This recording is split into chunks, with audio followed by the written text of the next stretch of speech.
Sean bienvenidos. Premisas de Quito fue un diario de carácter progresista con un lenguaje muy distinguido para su época. En sus pocas ediciones, 7 para ser muy exactos, se mostraron reflexiones morales, se destacaron temas de salud, ya que el señor Eugenio Espejo, quien estaba a cargo de la dirección del periódico, era médico. Este tenía la firme convicción de que las costumbres respecto a la higiene eran muy arcaicas para la época y propagaban el contagio de múltiples enfermedades. El último número del periódico salió el 9 de marzo de 1792.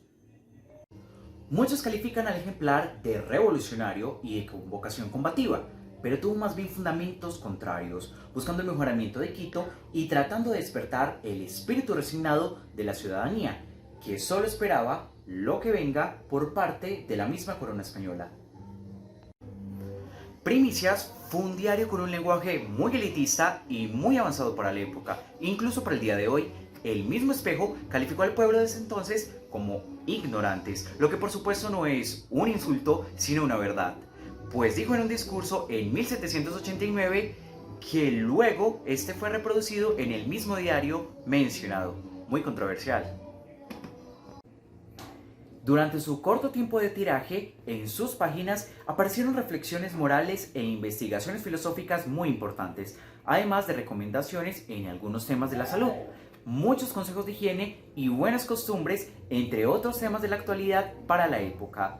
La consulta de la información de ese periódico trajo para nosotros algunas dudas. Ahora vamos a intentar resolverles unas preguntas que tenemos.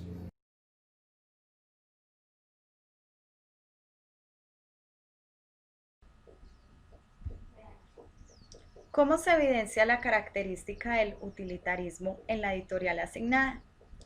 La edición que nos presenta el señor Eugenio Espejo, quien está tras la edición de Las Primicias de la Cultura de Quito, resalta el utilitarismo al momento al que llama a los lectores a una profunda reflexión filosófica y moral en el ámbito de las costumbres que se tienen a lo largo del crecimiento humano, desde los primeros pasos que se dan en la infancia, luego el ingreso a la educación y cómo ésta está siendo impartida por parte de los pedagogos en una sociedad para la que en su momento era indiferente a los problemas sociales que perjudicaban el comercio, la política e incluso la agricultura. La invitación era a que sus compatriotas tuviesen más interés y compromiso por asuntos científicos. Todo esto nos muestra una edición pensada en el bienestar para todos, en pro del desarrollo óptimo de cada individuo, en la igualdad de derechos, a cómo prevalece el bien mancomunado por el individual.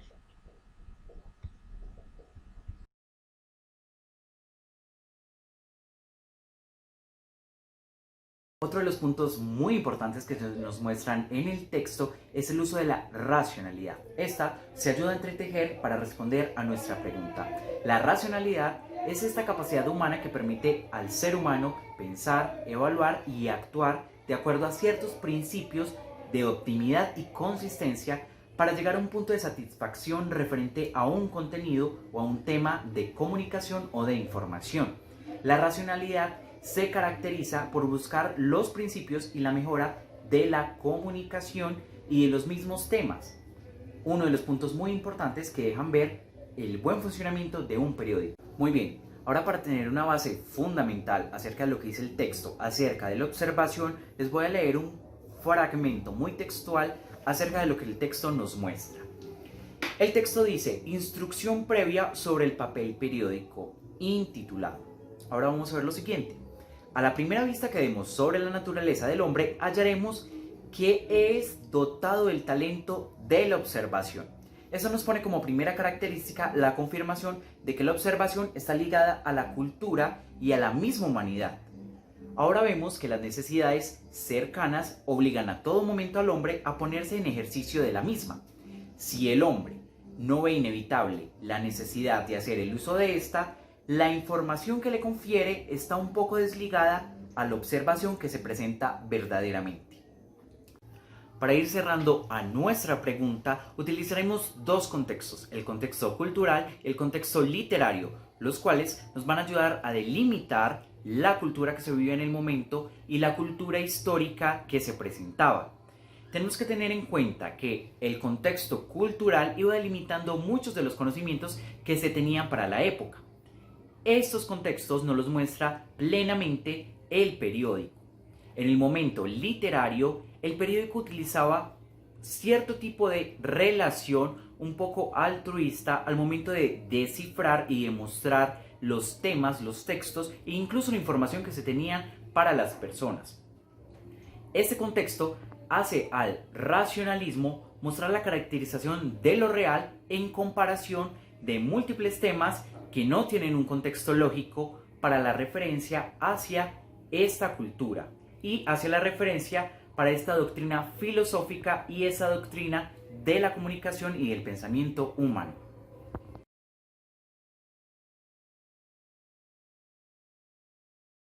Bueno, para esa pregunta, uno de los más importantes en la educación de este tiempo, en la pedagogía, va a ser Rousseau. Rousseau publica El Emilio. En El Emilio habla sobre la naturaleza del hombre y va hablando sobre sus etapas y sobre el conocimiento que va adquiriendo en estas.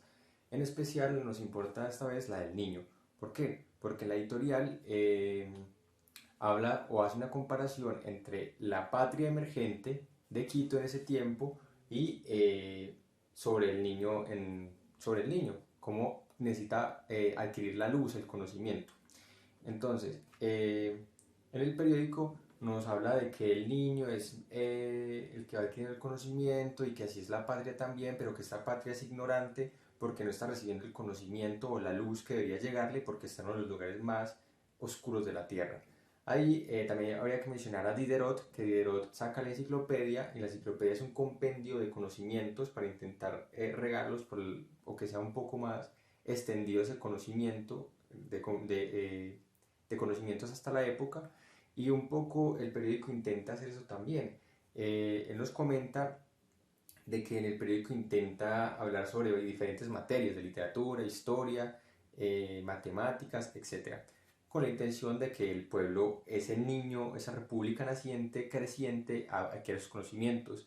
También hace una denuncia hablando de que no hay como el instrumento suficiente en ese momento en Quito para que el niño pueda crecer bien, por eso nos tilda de ignorantes. Entonces no hay como museos, tampoco hay muchos libros, faltan profesores, habla de los profesores y dice que no sirve de nada tener un profesor que sepa demasiado si no esparce sus conocimientos.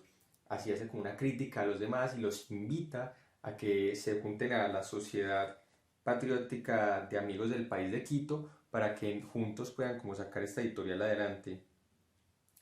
Y así él mismo dice y habla de la prensa como el depósito del tesoro intelectual. Eso intenta hacer con este periódico, que sea eso, un depósito de conocimientos para que la gente pueda adquirir los de ellos, así como lo había hecho en Europa, como lo presciende la Ilustración, Rousseau, Diderot lo hace con la enciclopedia.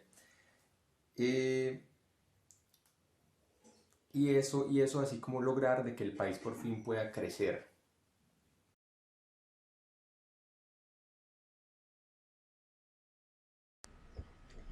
La editorial asignada propone una reforma a las políticas peninsulares o propone una fractura total.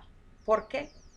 Podemos evidenciar que la editorial nos propone una reforma a las políticas peninsulares, ya que se insistía en la igualdad de derechos y en la toma de acciones pertinentes a las necesidades que el pueblo tenía en aquel momento. También se quería tener el control a las poblaciones indígenas y más acceso al poder político, con el fin de darle un giro a la desigualdad latente entre criollos europeos, ya que en ese momento los criollos seguíamos siendo por debajeados ante las actitudes de los europeos. Las costumbres que debían ser reformadas eran sobre todo en el ámbito de la higiene personal, esto con el fin de evitar la propagación de enfermedades. La edición nos muestra cómo quiere que el lector asuma el compromiso de apersonarse más con las dificultades que se atravesaban en el momento. Una reforma a estas costumbres en materia de pensamiento, en ser más activo e intuitivo con la realidad vivida, buscando una nueva forma de ser vistos en el mundo y de seguir perpetuando el legado de nuestros ancestros.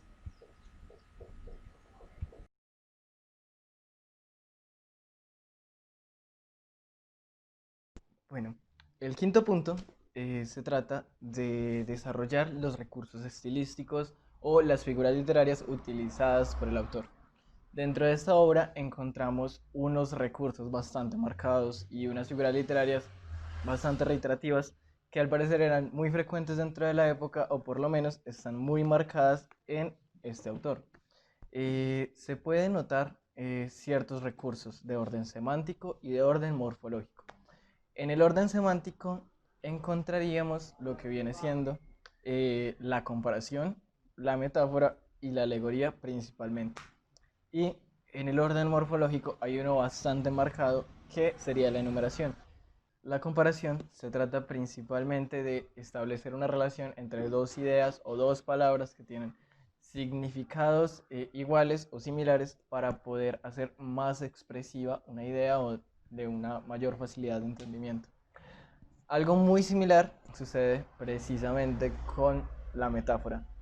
La metáfora trata, en este caso, no exactamente de comparar, sino más bien de sustituir una idea por otra, donde la segunda idea, que es el sustituto que se utiliza, toma el papel de la idea original.